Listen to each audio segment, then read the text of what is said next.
Real quick, you mentioned quercetin. Let's go into a little bit on supplements. I know we talked about this in episode 8, but it's a common question people will be asking with this is like, what kind of supplements are going to support this? What do you see being the most beneficial supplements for somebody that might be dealing with histamine intolerance? So with my really sensitive patients, I actually start them on perilla seed extract. And that is a really good immune system support. It's really good for people who are having issues post-COVID breathing.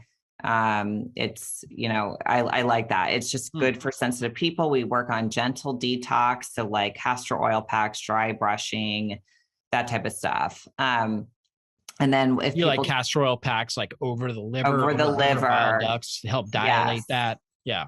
Yeah. And increase your lymphocytes, which is really helpful for the immune system. So that is kind of my first line of defense because I work with some of the most sensitive people in the world. I mean, they can't even eat like at all. So that's for my sensitive patients. People who can tolerate a lot more, we do quercetin. I have a supplement called Histo Relief, which is a mix of nettle, quercetin, bicarbonate salts, which that really helps your immune. That's like a baking soda kind of, if you do it alone, but it helps your immune system know what it's really looking at. Like it's like if you eat a hamburger, it knows it's a hamburger. It doesn't think that it's a foreign invader and start going crazy. So some people do really well with that. Some people don't, but it's with the Histo Relief, with the blend of everything together, they tend to do really well with that. So I always start people on that. And then I always start people on liver support because we know how important it is with those detox pathways. So my liver support is called Liver Love. It has N-acetylcysteine, it has milk thistle, and then it has some of those awesome mushrooms we all have been talking about lately that help support the immune system. So that's like what reishi, I tend to cordyceps, things like that. Yeah. Yeah. And reishi is actually an antihistamine too. So that's kind of my starting point for everybody while we're doing the testing and kind of waiting to see what is really driving it. Yeah, for sure. And what have you noticed with probiotics? I noticed that you need to be careful with the probiotics you use. There are certain probiotics that are histamine producing bacteria. Some of the lactobacilluses like Lactobacillus casei and some of those. And then there's some that are histamine degrading probiotics or bacteria. So Lactobacillus rhamnosus, if I can't get someone to take probiotics and I want to go like single strain, I'll use that on its own, or it's also referred to as Lactobacillus DD. And then, there's some people put people on Culturelle, which you can get at like any drugstore, but it has a lot of it has maltodextrin stuff in it, which I don't like. But as far as brands, I really like Megaspore. Megaspore is great. Most people with histamine intolerance tolerate that well.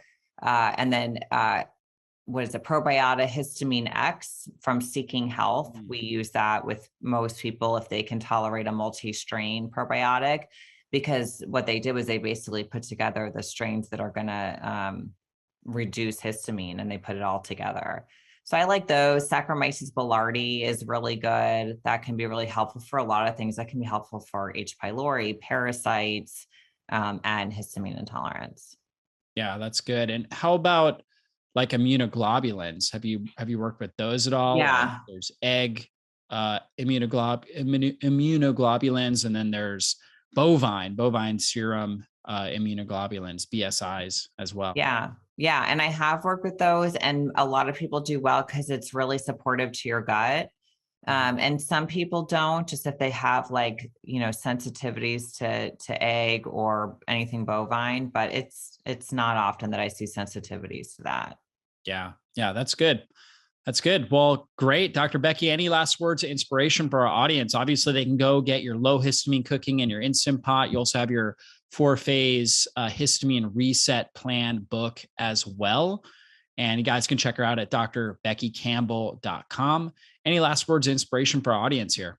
Yeah. And I also have a histamine online program. So if you can't afford to work with someone, this is probably my most in-depth way to learn as much as you can.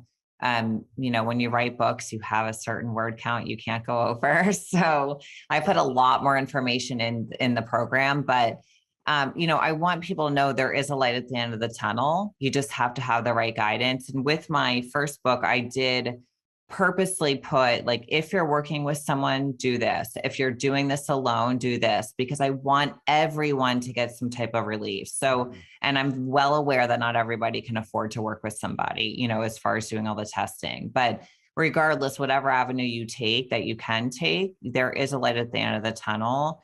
And, I could barely walk to the bathroom at one point in my life by myself. And now I live a really active, great life, and I don't feel bad 99% of the time. So you'll get there. Awesome. You can heal. Well, thanks again, Dr. Becky. Appreciate you. And guys, check out her podcast as well. It's the Health Babes podcast. So you can check that out too. All right. Thanks so much. And we'll see you guys on a future podcast. Everybody be blessed.